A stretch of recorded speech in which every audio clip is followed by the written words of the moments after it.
अस्सलाम वालेकुम everyone and welcome back to my YouTube channel. तो आज की वीडियो है most requested video ever. Yes, title देख के आपको पता लग गया होगा कि आज की वीडियो है वेट लॉस पर, कि किस तरह से प्रेगनेंसी के बाद मैंने अपना वेट लॉस किया। शुरू से शुरू करते हैं। जब मैं प्रेग्नेंट थी तब मैंने कोई एक्सरसाइज, कोई डाइट, कुछ भी नहीं किया। जो दिल करता था खाई जाती थी, बेशक ऑयली था, जंक फूड था, कुछ भी था। वैसे मेरा दिल करता था कि मैं ज़्यादा से ज़्यादा घर का खाना खाऊं, लेकिन जो भी नज़र आता था मैं खा जाती थी और कोई मैंने लिहाज नहीं किया किसी भी किस्म का। पूरा साल मैंने कोई लिहाज नहीं किया और कोई एक्सरसाइज नहीं की, कोई काम नहीं किया, बेड से नहीं उठी। तो इस तरह से मेरी प्रेगनेंसी सारी गुजरी। उस टाइम एक बहाना होता है ना कि आप प्रेग्नेंट हैं तो क्या मतलब डाइट करें। इस टाइम भी डाइट मतलब एक बहाना होता है ना, बस खाई गई और मेरा वेट हो गया 20 kgs मैंने गेन किया, जिसकी वजह से मेरा वेट हो गया 74। अच्छा, तो डिलीवरी के बाद मेरा वेट हो गया था 69, मतलब कि 5 kgs मेरा जैसे मेरा सी सेक्शन हुआ था, तो सी सेक्शन के बाद जब बेबी निकला तो उसके बाद मेरा 5 kgs लूज़ हो गया खुद ही से। मतलब कि ज़ाहिर बात है, बेबी का वेट था, वाटर वेट था, सारा वो चला गया, 69 हो गया। डिलीवरी के बाद मैंने फर्स्ट 3 मंथ्स कोई भी डाइट नहीं की, क्योंकि मैं कोशिश कर रही थी कि मैं वानिया को ब्रेस्ट फीड करवाऊँ। उसकी वजह से, उस बहाने से मैं जो भी नज़र आता था खाई जा रही थी। पंजीरी वगैरह जो बहुत फैटनिंग होती है वो भी मैंने काफ़ी खाई, और उसके वजह से मेरा वेट मतलब कि 69-70 में ही रहा। दुनिया हुई अक्टूबर में, अक्टूबर, नवंबर, दिसंबर के बाद मैंने डाइट शुरू की प्रॉपरली। मतलब कि मैंने गिव अप कर दिया कि नहीं, ये ब्रेस्ट फीडिंग वाला सीन तो मेरे से नहीं हो रहा। सब कुछ ट्राई कर लिया था, सब कुछ, लेकिन नहीं हो रहा था, बल्कि मज़ीद मुझे ना और ज़्यादा स्ट्रेस हो रहा था कि मैं नहीं कर पा रही। लेकिन फिर मैंने इसको गिव अप कर दिया और कम्प्लीटली वानिया को फार्मूला मिल्क देने लगी। उसके बाद फिर मैंने डाइट शुरू की, मतलब कि ऐसा डाइट नहीं, लेकिन मतलब कि आराम से खाना खाना, ये नहीं कि जो नज़र आ रहा है, जो दिल कर रहा है बस खाई जाए, जंक फूड खाई जाओ, ऐसे नहीं। मतलब कि मैंने नॉर्मल खाना खाना शुरू कर दिया। क्योंकि मेरा सी सेक्शन हुआ था तो पहले मैंने मंथ्स में कोई एक्सरसाइज नहीं की, लेकिन आफ्टर 4th मंथ मैंने एक्सरसाइज स्टार्ट की। 1 मंथ डाइट की और उसके बाद 4th मंथ में मैंने एक्सरसाइज स्टार्ट की थोड़ी सी। मतलब कि मैं जब मुझे टाइम मिलता था मैं 15-20 मिनट कर लेती थी, ज़्यादा नहीं मेरे से होती, क्योंकि सारी बात है, आपने सारा दिन काम करना होता है और पहले ही बहुत ज़्यादा टायर्ड होते हैं, और कितना टायर्ड होना है। वानिया के 1.5 मंथ बाद मेरे भाई की शादी थी, और मेरा एक ही भाई है, तो बहुत मतलब कि क्लोज़ रिश्ता था ना, और बहुत ज़रूरी था जाना। जब मैं गई वहाँ पर और वहाँ की पिक्चर्स जब मैंने देखी तो मैं बहुत ही अजीब मोटी सी लग रही थी जो मैंने कवर पिक्चर पे भी डाली हुई है, तो वो उस टाइम की है, वो बेबी के बाद 1.5 महीने बाद की है वो पिक्चर। तो उस टाइम मैं बहुत ज़्यादा बुरी और बहुत ज़्यादा मोटी लग रही थी। तो मैंने जब पिक्चर्स देखी मैंने कहा नहीं, ये नहीं, मुझे मतलब ये बॉडी मुझे नहीं चाहिए, मुझे पतला होना है। तो मेरे कहने का मकसद ये है कि मोटिवेशन ज़रूर होनी चाहिए आप अगर अपने दिमाग में सोच लो कि आपने पतले होना है और आप बिल्कुल ये एक्सेप्टेबल नहीं है आपके लिए इतना मोटा देखना, तो फिर आप पतले हो जाते हो।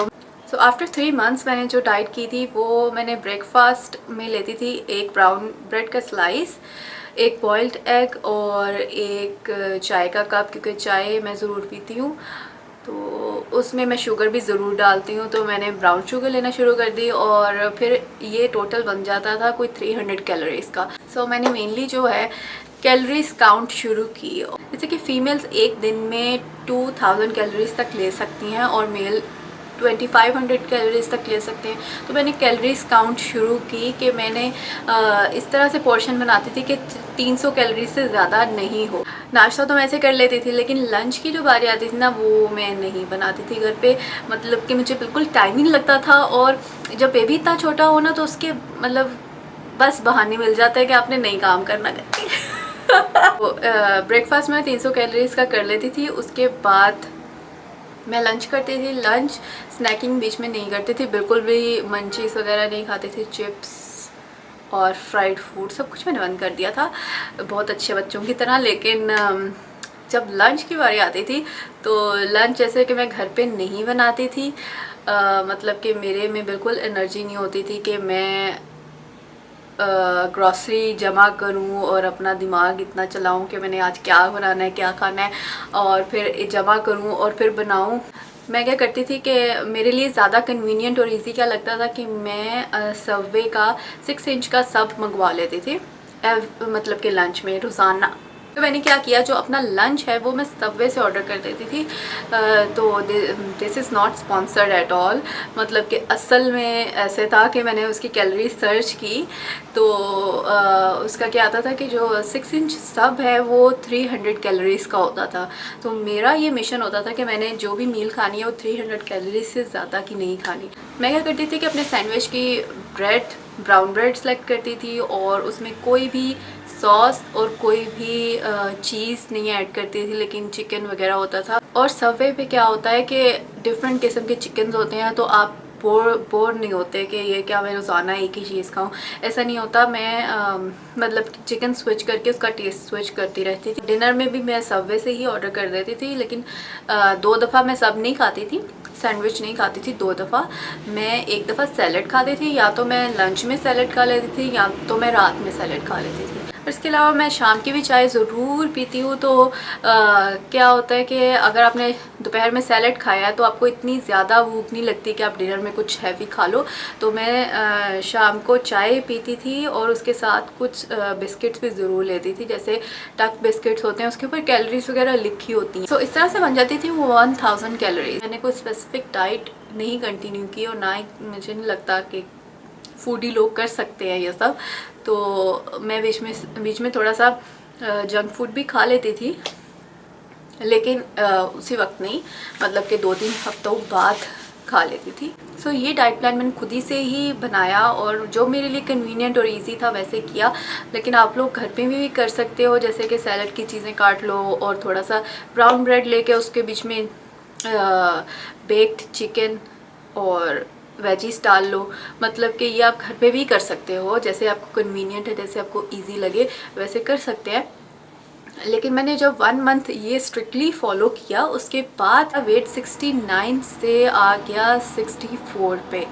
फिर 64 पे जब मेरा वेट था तो तब हम शिफ्टिंग करने लगे और शिफ्टिंग की वजह से बहाना मिल जाता है कि अब मतलब इतने टायर्ड है और इतनी पैकिंग की है तो कुछ खाना चाहिए मज़े का। तो अगर आप फूडी है तो आपको पता होगा मैं क्या बात कर रही हूँ। तो अच्छा, तो मैंने फिर से खाना शुरू कर दिया, लेकिन क्योंकि वेट मैंने बहुत हेल्दी तरीके से कम किया था, मेरा वेट 64 से ज़्यादा नहीं हुआ। उसके बाद शिफ्टिंग जब डन हो गई तो मैं क्या करती थी कि एक मील स्किप फिर मैंने 1 मंथ क्या किया कि एक मील मैं स्किप कर देती थी। जैसे कि लंच स्किप कर देती थी या फिर डिनर तो नहीं, लेकिन लंच में स्किप करके चाय जो शाम की चाय है वो थोड़ा सा जल्दी पीने लग गई थी। जैसे 3 बजे पी लेती थी और अपना जो ब्रेकफास्ट है, ब्रेकफास्ट भी थोड़ा सा लेट, जैसे कि 10 बजे अगर आप ब्रेकफास्ट करें और 3 बजे शाम की चाय पी लें तो डिनर में मैं कुछ खा लेती थी। इस तरह से मैंने एक मील स्किप करने लगी। सो अगर आप भी डाइट प्लान्स अपने स्विच करते रहेंगे तो फिर वेट जाता रहता है। अगर आप एक ही डाइट प्लान लेके चलते हैं तो वो मतलब कि कुछ देर तक तो कम करेगा आपका वजन, उसके बाद एक जगह पे जाके वेट खड़ा हो जाता है। तो मेरी मदर इन लॉ बहुत ही ज़्यादा हेल्दी खाना बनाती हैं, जैसे कि वो ऑयल बहुत कम डालती हैं, सॉल्ट बहुत कम डालती हैं और मतलब कि ओवरऑल हेल्दी खाना होता है। और अगर आप थोड़ा सा खाओ, ज़्यादा नहीं खाओ, मतलब कि बहुत ज़्यादा नहीं खाओ और थोड़ा ध्यान से देख के पोर्शन कंट्रोल करके खाओ तो इतना वेट गेन नहीं होता। माइक लगा लेना चाहिए था। अच्छा, अब बारी आती है क्लाइमेक्स की। उसके बाद मेरा वेट 64-63 पे जाके खड़ा हो गया और कम नहीं हो रहा था। मैक्सिमम 62 पे चला गया। जब मैं एक मील स्किप करती थी तो 62 तक चला जाता था। लेकिन मेरा वेट जैसे कि मुझे चाहिए था वापस से 52 पे 51 पे, ये तो इम्पॉसिबल लग रहा था। उसके बाद रमज़ान का महीना आ गया। तो रमज़ान में क्या होता है कि हम वैसे ही रोज़ा रखा होता है तो हमने क्या करना होता है, बस सहरी और अफ्तारी ज़रा देख के करनी होती है।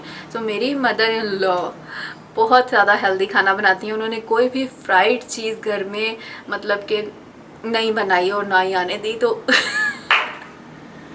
रमज़ान का महीना एक ऐसा होता है जिसमें आप सारा दिन ही डाइट कर सकते हो। बस आपने देखना होता है कि आप सहरी में और अफ्तारी में थोड़ा कम खाओ। तो मैं डिनर तो बिल्कुल भी नहीं करती थी, लेकिन मैं जब सहरी करती थी उसमें भी मैं 1 या 2 टोस्ट, और मतलब कि इतना सुबह उठ के दिल नहीं कर रहा होता, चाय ज़रूर मैं पीती थी। लेकिन अफ्तारी का जब टाइम होता है उस टाइम फुल भूख लगी होती है। अफ्तारी के टेबल पे जब हम जाते हैं, हमारे जो हाथ आता है हम फटाफट खा लेते हैं। मतलब फ्राइड है या कुछ भी आपका, मतलब कि सारे दिन बाद आपका आप सोचते हो कि आप डिज़र्व करते हो ना ये सब खाना लेकिन नहीं ऐसा नहीं है। What is so funny? अच्छा, तो मैं क्या करती थी कि अफ्तारी जब होती थी तो मैं सबसे पहले चाट खा लेती, फ्रूट चाट, और उसके बाद उसमें कोई भी जैसे चटनियाँ डाल देते ना, वो शुगर वाला सीन नहीं था। ड्राई फ्रूट चाट खा लेती थी। उसके बाद मैं नमाज़ पढ़कर चाय पीती थी उसके बाद, और चाय के साथ कुछ कोई भी सैंडविच या कुछ भी लाइट सा जो बना होता था वो ले लेती थी। तो उससे क्या, मुझे डिनर करने की भी ज़रूरत नहीं पड़ती थी। 7-8 बजे के पास ले लेती थी, तो डिनर तो बिल्कुल नहीं करती थी।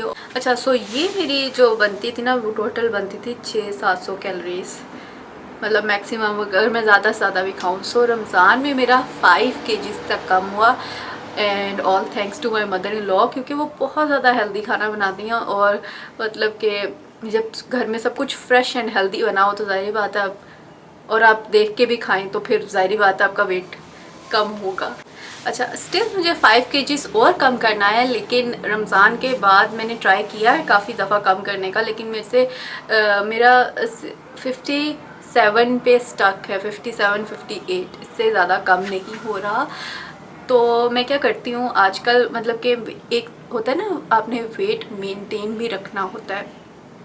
तो वेट मेंटेन रखने के लिए कि दोबारा से 64 पे ना चल रहे 69 पे, तो वेट मेंटेन रखने के लिए मैं 1 हफ़्ता खाना खाती हूँ, मतलब कि जो दिल करता है वो खाती हूँ, और 2 हफ़्ता डाइट कर लेती हूँ। ऐसे करके मैंने वेट मेंटेन तो किया हुआ है। करा रही हैं छलियाँ।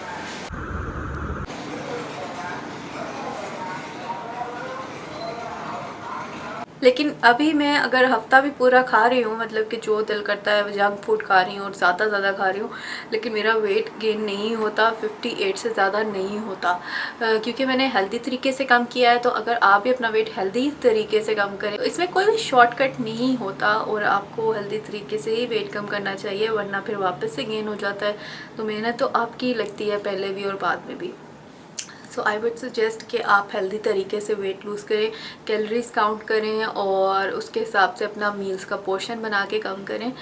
यही एक मतलब कि अल्टीमेट चीज़ है। मेरा वेट है 58 kg, और मुझे अभी 5 kg और लूज़ करना है। मेरा वेट यहाँ पे जाके स्टक हो गया है, और अब मुझे पता है कि मुझे एक्सरसाइज करनी पड़ेगी इसके साथ, और साथ साथ डाइट भी करनी पड़ेगी, क्योंकि ये मेरा एक्चुअल वेट। तो आपका वेट एक जगह जाके रुक जाए और कम ही ना हो, तो इसका मतलब है आपको कुछ डिफरेंट ट्राई करना चाहिए।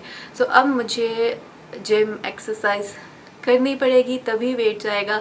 सो अब अगर नेक्स्ट 5 kg कम होगा तो फिर मैं दोबारा से वीडियो डाल दूंगी यहाँ पे कि मैंने बाकी का 5 kg कैसे कम किया। लेकिन अगर आपने बॉडी को टोन अप करना है उसके लिए एक्सरसाइज होती है, 80% जो है बस डाइट ही होती है। तो आपने बिल्कुल भी घबराना नहीं पहले बात, और अपने खाना पीना को ज़रा देखना है, कैलोरीज काउंट करनी है।